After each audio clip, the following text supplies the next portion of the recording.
Si on réfléchit à l'histoire de l'astrologie, nous avons un modèle qui me paraît approprié, jusqu'à un certain point, savoir des devins, une société de devins en quelque sorte, un métier de devin, qui rencontre un astronome. Cet astronome se met en tête d'apporter à la divination quelque chose de différent et qui est lié à son propre métier. Donc il introduit l'astronomie dans le champ divinatoire.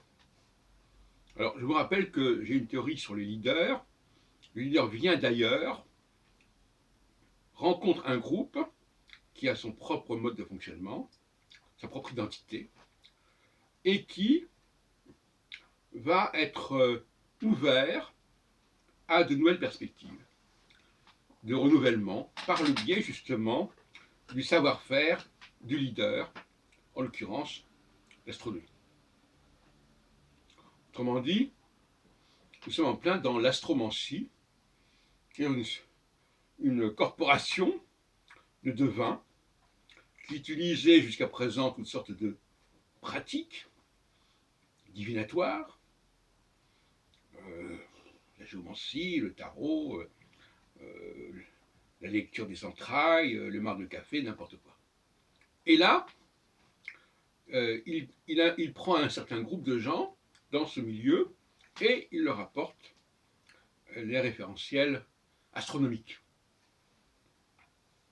C'est comme ça que serait née l'astrologie, par la rencontre entre des devins et un astronome qui s'adresse à ces devins. Ce n'est pas du tout un phénomène rarissime, au contraire. Le nombre de cas où un groupe est en contact avec une personne qui vient d'un autre milieu, qui a un autre savoir, c'est quelque chose de tout à fait banal, essentiel, classique, même, je dirais presque indispensable. Voilà, donc, toute la question, alors, on comprend pourquoi, tout ce qui est de l'ordre du nom des planètes, tout ce qui est de l'ordre du zodiaque, c'est un apport de l'astronomie, et pas de l'astrologie. Ce ne sont pas les astrologues qui ont inventé ça.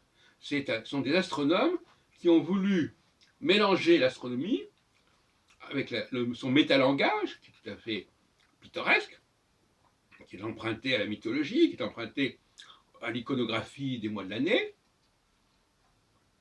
et la synthèse, c'est le thème astral.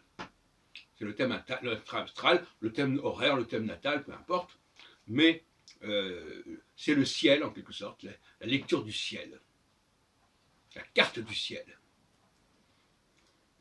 La carte du ciel fait son apparition dans le champ de la divination.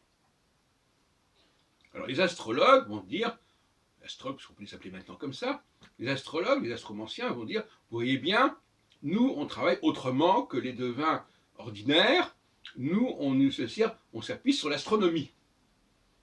C'est ça qui leur a paru intéressant comme mariage, comme amalgame, comme alliage.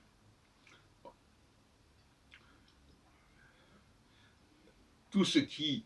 Donc voilà. Alors, la question qui se pose, mais je ne répondrai pas à cette question ici, c'est est-ce qu'il y a par-delà cette astromancie et des gens comme Ptolémée avec sa tétrabible et qui est également astronome incarne et personnifie ce que je suis en train de vous dire, un astronome qui vient vers les astrologues, comme Kepler est venu vers les astrologues à la fin du XVIe siècle, au début du XVIIe siècle. Voilà ce qu'il en est. Bon, maintenant. Alors, par ailleurs, je pense que ça n'est pas le fin mot de l'affaire. Je pense qu'il y a effectivement une astronomie qui peut faire sens pour l'humanité. Mais ça n'est pas cette astromancie. Voilà. C'est notamment ce que j'ai appelé l'astrologie charismatique. On y reviendra, le cas échéant.